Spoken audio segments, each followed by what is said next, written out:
Sa pangalawang bahagi ng Balitaan sa Rembrandt, October 3, 2014. Balik kami si Atty. Tricia, no? Kasi maganda yung kanyang advocacy, participation. How do you encourage participation ng mga youths and children? Represented na sila ngayon sa Regional Juvenile Justice and Welfare Committee in all 17 regions. So ang isa sa mga efforts ngayon ay together with CWC at NYC po, mag-create na kami ng criteria para piliin po yung mga bata na pwedeng mag-represent. Mahalaga po yun kasi when it comes to decision making, nakaupo po talaga sila doon at meron silang say doon sa mga decision na sila mismo yung naapektuhan. So isa po yun sa mga ginagawa namin sa child participation. Ang isa naman po, pagdating sa mga programa, kasi po yung 9344, yung Juvenile Justice and Welfare Act, ang pinaka-star po talaga nila ay hindi yung pag-akyat ng minimum age of criminal responsibility from 9 to 15. Ang pinaka-star po talaga nun ay yung programa na in-establish ng batas. Kasi po, yung programa na yon, patungkol po yun sa prevention ng juvenile delinquency.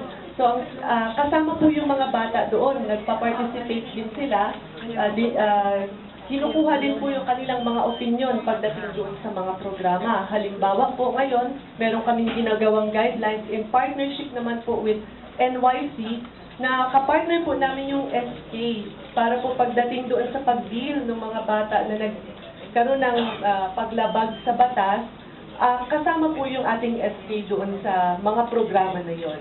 Kay Atty. Mia, no? Kasi marami interesado, kasi alam namin na yung foundation ay hindi lamang isang sektor ang tinutulungan. Siguro pwede nyo expound din sa amin kung ano pa mga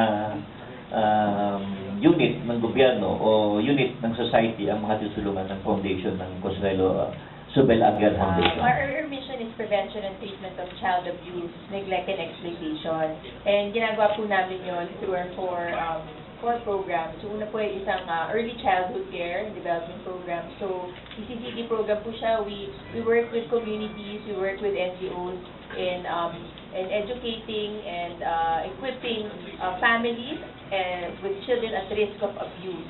So, tamang pagpapalaki po ng mga bata para po maiwasan yung neglect, maiwasan yung pang-abuso.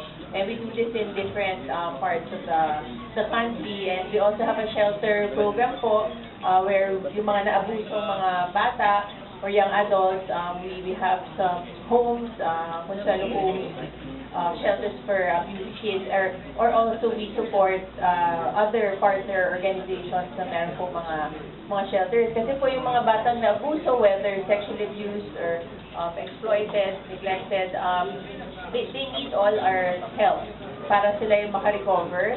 They need extra assistance sa kanilang paglaki, hindi lang para sa araw-araw na, this, but really to recover from the trauma and all of those things. So we support a lot of NGOs po na may mga homes din po. And then we have child abuse advocacy and prevention network in partnership with different LGU areas where we are, and the Youth and Women Empowerment Program. Kasi yun po yung naging legacy ni Donna Consuelo. She didn't have any children, and she felt that magandang iwan yung kanyang wealth para sa mga batang nangangailangan sa Pilipinas. So we're very careful in talagang in carrying out her legacy and her mission, because she really wanted to give hope. What is in store for the winning entries for the search of exemplary social workers? And when is the deadline of submission? Ngayon po, ang aming, there will be, of course, a citation to be awarded by Secretary Tinggi, being arranged by DSWD and CWC, and we have monetary rewards and prizes for the winners. So, 75,000 pesos po, and that's for several social worker awards, and the grand one po is 100,000 pesos. Kasi gusto po talaga namin mabigyan sila ng parangal. And maibahagi rin po yung kanilang story. Kasi for those of us na madalas dun sa field, madalas namin silang nakakausap. And nakaka-touch talaga kasi sayo pa sa kanila hanggang ngayon, wala pa rin bubong yung mga bahay nila. And walang tulong kasi syempre pag tumawag si Mayor or yung mga ano nila, kailangan nilang magsilbi. And yung mga pagbigay ng mga relief, gano'n. So at that time, talagang very busy pero sila mismo hindi rin lahat nakaka-recover din ng basta-basta because of their work. And at the same time, yung ano din po, sa dami ng problema doon sa mga Yolanda's affected areas. Talagang kumbaga, swamped talaga with a lot of work, pero very quietly working lang po. So, we are asking for your help, our media friends. Hanggang matulungan nyo kaming i-disseminate itong information. Kung meron po kayong mga radio program, baka pwede nyo po kaming imbitahan, pwede kaming manawagan to announce. Kasi sayang po, lalo na yung mga medyo malala yung place, baka hindi rin maka-reach ng television or print media. If you have partners po in local media there, we would really appreciate if you can share their contacts with us so we could also tap our partners there to announce it. And we will have posters through the DSWD, syempre may mga regional offices. Ang deadline will be on October 15, pero mukhang i-extend namin, no, para mas maraming makapag-participate for the search. Go ahead. Yeah, good morning po. Congratulations po sa ginagawa ho ninyo. Gusto ko lang pong malaman kung natatouch nyo rin po ba yung mga children na wala pong gumagabay na matanda sa kanila. Ma'am, right now, we're just starting our own assessment din. Kasi we're also hearing a lot of mga ganong reports. Pero yun nga po, pag tinatanong din po namin officially yung may mga record ng ganun, hindi rin po ganun ka-clear. So ongoing pa po right now, we're doing our own validation and assessment. And we are going to involve the community, the LGUs and the communities and the NGOs there kung anong dapat gawin. But I think the best to ask would be the DSWD on the kind of the situation there. Kasi sa amin po, puro ano din po anecdotal. Tapos paminsan in the community, yung syempre talagang minsan pakalakat-kalat yung mga bata. Mahirap din mag-assume kung sila ay abandoned ba or what. Mike Guyabel ko sa RMN DZXL. Ano po yung tungkol, naririnig niyo na ho siguro yung mga batang hamog lately, no, na mga bata na pag-alagala dito sa lansangan. One time, meron po nabalita na sa kapagpapalimos po ng batang hamog na yun ay nahulog siya sa bus at nabuto, nagkalasog-lasog yung kanyang buto. Meron po ba tayong mga kung nalaman na natin to, meron ba tayong tulong na pwedeng maibigay dito? O kung hindi man, paano na mahahagip ng Council for the Welfare of Children ang kalagayan po ng mga batang hamog? Meron po ba tayong mga konkretong mga programa para sa mga batang hamog na ito ay talagang mabigyan ng pagkalinga at gayon din ng pangangalaga po sa kanila? Kung meron man, ano po mga center ito at ano na po yung narating ng ganito pong mga programa? Kasi bago lang ako sa NCR, no? Yung dating director kasi ng NCR, si Director Bunuan, on leave siya. So temporarily inassign ako. Doon sa pansamantala kong assignment doon, nalaman ko na mayroong programa ang NCR, comprehensive program for street dwellers. Hindi lang yung mga street children, children on the streets, pati na rin yung mga pamilya na walang mga bahay, na ginagawa nilang bahay ang lansangan.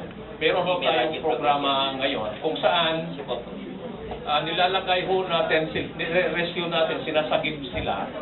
Tapos nilalagay natin sa isang tahanan na yung programa ang nagbabayad muna ng renta. So, meron tayong subsidy for house rental doon sa mga wala bahay na sinasagip natin sa lansangan, kasama na yung mga kanilang mga anak. Then, continuous ho ang pagtulong sa kanila sa edukasyon ng kanilang mga anak. Tinutulungan din silang mas tumaas ang kita para darating ang panahon na sila na rin dapat ang magbayad ng renta kung yun ay kanilang makakaya. Pero hanggang hindi nila nakakaya, tinutulungan din ho sila ng mga programa. May mga centers tayo kung saan dinadala natin itong mga kabataan na ito. No, para makaiwas sila sa mga ganyang sakuna. At tinutulungan sila, binibigyan sila ng opportunity na makapag-aral. Kung hindi na sa eskwelahan mismo, may koordinasyon ho tayo with DepEd, yung alternative learning system nila ang binibigay ho natin sa mga kabataan. Puso-puso na naman yung pagkakatakya to ng mga kabataan.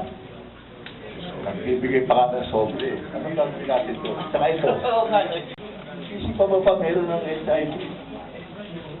Paano nga gagawin natin dito? Sabi ko ng DOH yan. Ako, sasagot yan, no? Dapat mag-ingat tayo sa vaccine. Dapat ang ating Department of Health, ang ating FDA, should be wary sa libreng gamot kuno. Dahil part and parcel to ng depopulation. No? Hindi biro. Very serious ang situation natin. Kapag ng ginawang panggugoyo sa mga Afrikano na ngayon ay sila'y na bola ng Ebola.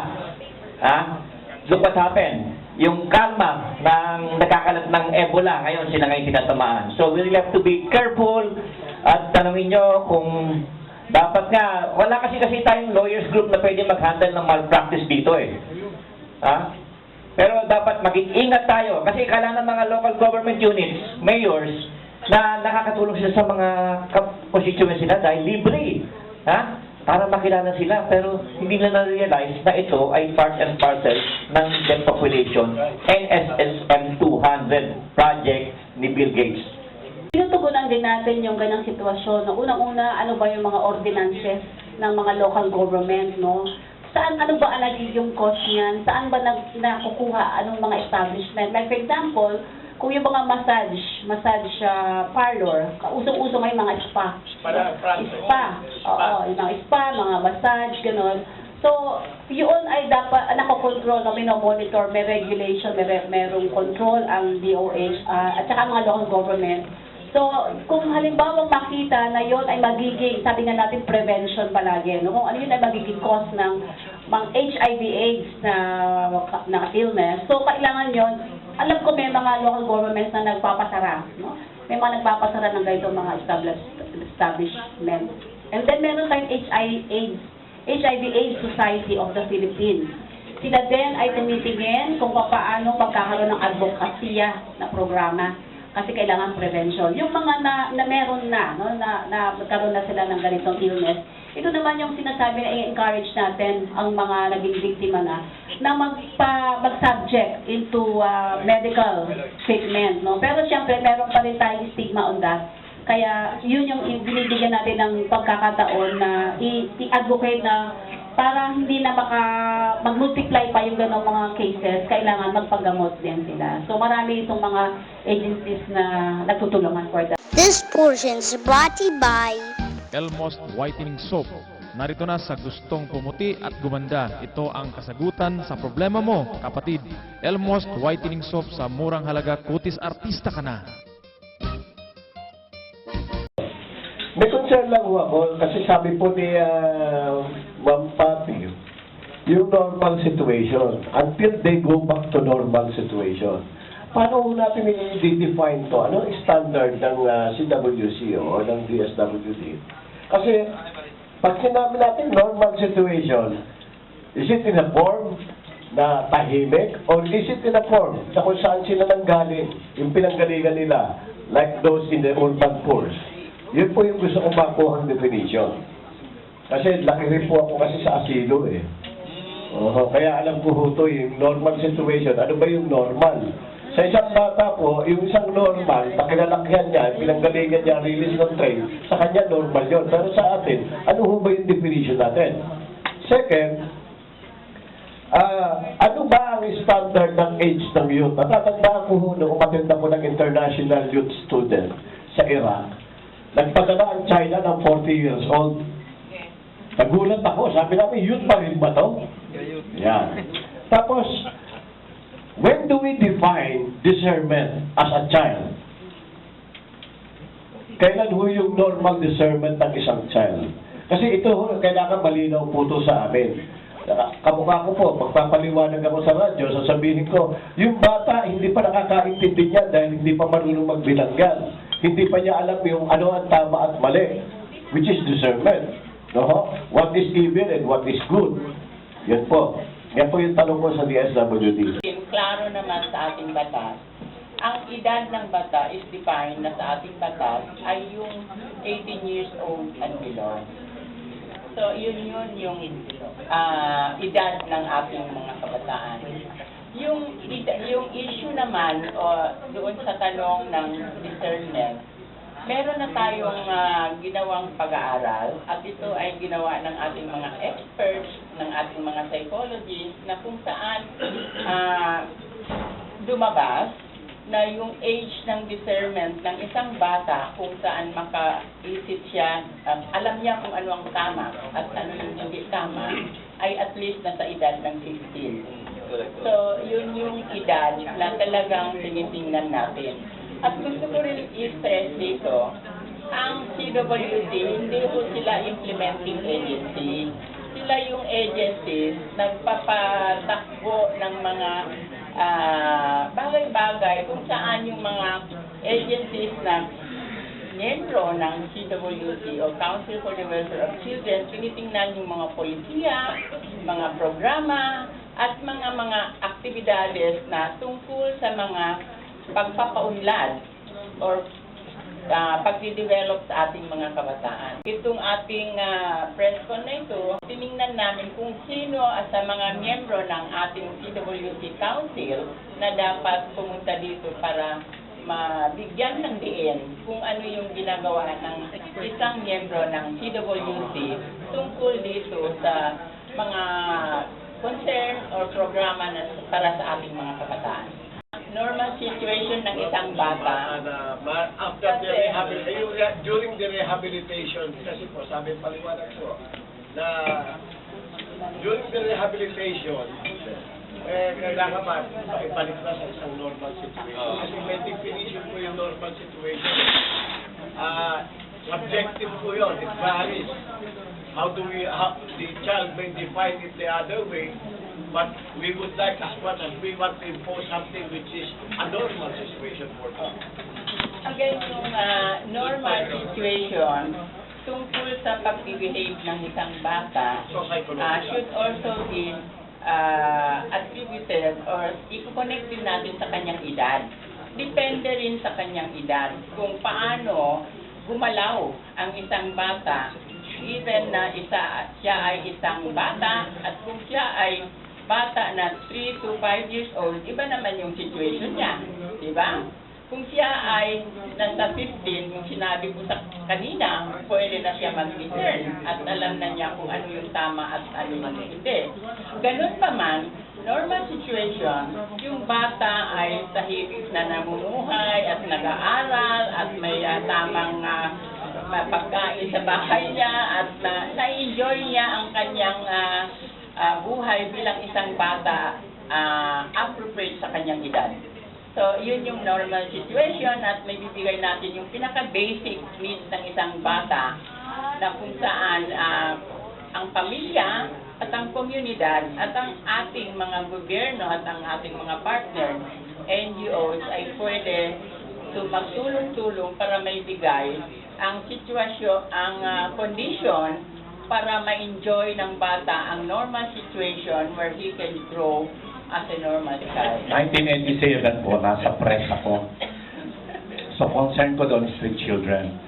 Siguro buhay na kayo noon during that time.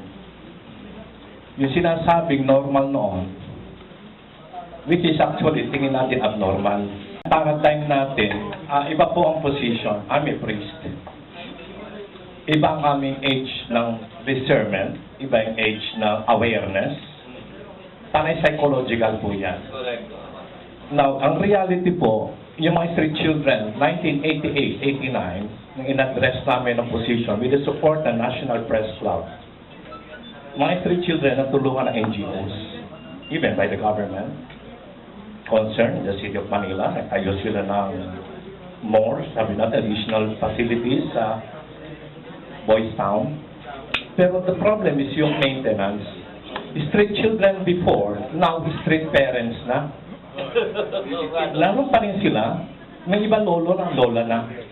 At the same children, anak nito, is a vicious cycle na nagiging worse than worse. Now, kung ating titingnan sa paradigm and approach ng program ng inyong approach, which is nangangailangan din kayo ng partnership with the church.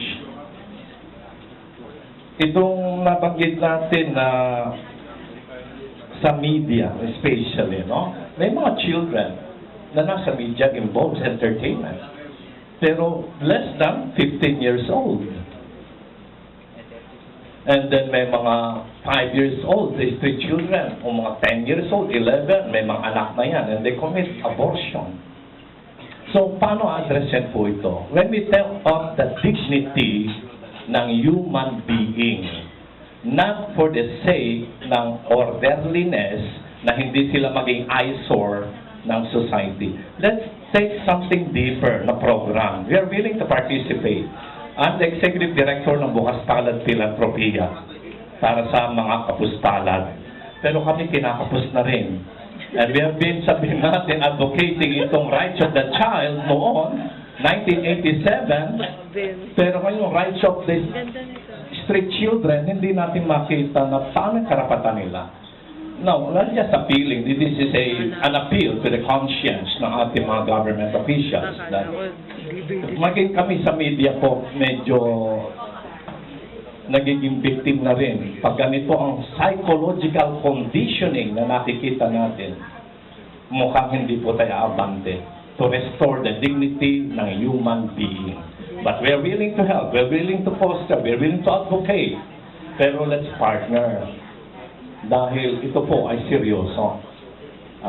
Tuwid man ang daan, pero kung dumadaan ay mga lasing sa kapangyarihan, lasing sa publicity, lasing sa kayamanan, kailangan po natin magkaroon tayo ng bagong paradigm. Okay. Ito yung related sa observation ng isang naging biktima at marami pa naging victims. Marami tayong concern, but actual implementation, gano'n na po ang improvement. May mga lolo na ngayon, sila na ang caregiver ng kanilang grandchildren. Then how do we support them? This is, sabihin natin, a perennial problem. At the same time, may hope tayo. But where shall we start ng partnership? Okay. Sabi ko kanina, merong inumpisahan ang DSWD, which is a pilot program in partnership with local government units and some NGOs. Unfortunately, hindi nga kayo nakasali pa. But itong month na ito, by the instruction of the Secretary, we are revisiting the program. Kasi nakikita natin na medyo may kakulangan. Instead na nababawasan ang mga incidents ng mga tao, kabataan, pamilya na sa streets, medyo dumadami sila. Yung mga nailipat na natin sa kabayan, mayroong ding pumapalit sa kanila. So nakikita natin na hindi pa ito sapat. Kaya may engagement po tayo, and I'll take note of your organization. May core group kami, interagency, national government agencies, local government agencies, and select NGOs. You gave me the idea, and you reminded me about interfaith organizations also to be included. Sa October 9, mayroon kaming conversation na titingnan natin itong sitwasyon na ito. Ano na ang nagawa? Ano ang kailangan pang gawin? Then, in October 28, 29 hanggang 30, magkakaroon tayo ng expanded, kumbaga, na multi-stakeholders engagement. Isisiguro ho namin, kasama ho kayo doon sa engagement na yon. Paplanuhin na natin kung paano paspaitingin natin ang interventions dito sa mga sitwasyon na hinaharap natin ngayon. Unang-una, ang NCR dito sa Metro Manila ay naging pilot region talaga sa ating Modified Conditional Cash Transfer. Ito yung dahilan kung bakit nag-introduce kami ng modified sa ating pantawid, dahil nga we want to cover all those families nasa lansangan. To the best that we can, gusto natin silang i-move out from the street because alam naman natin, other than their dignity is being affected, their safety is very, very much delikado or at risk sila, di ba? Hindi lang sa mga bata, kundi sa iba't pang membro ng pamilya. Dito sa pag-implement natin sa ating programa, meron tayong in-establish yung model natin kung saan yung public-private partnership ay pinaiigting natin. At dito, iniinganyo natin or in-invite natin yung partners, especially from the non-government organization as Bantay, Kaagapay, at ano pa yung isa, Ted? Tatlo yan. Oo. Yan ang aming pakay dito para magiging kaagapay kayo, magiging bantay ng ating programa kung talagang naibibigay sa tamang mga target natin, no?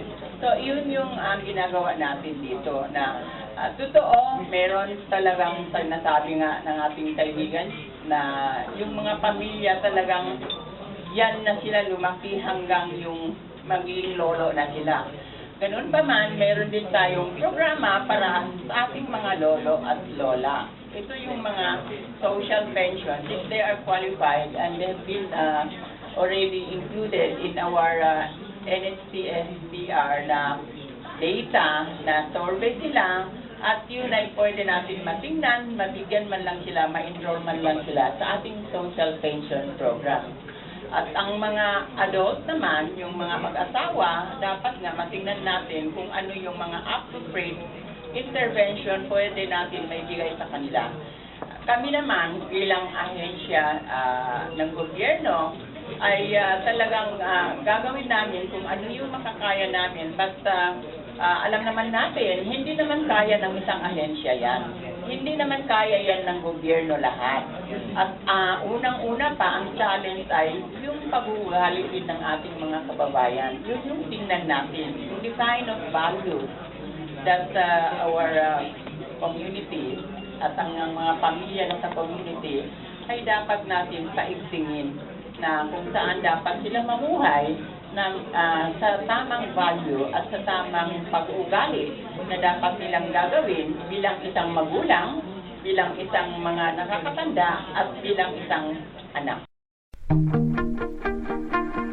Sa wakas, may nagbukas na ng kahalagahan ng dilim at liwanag sa ating buhay.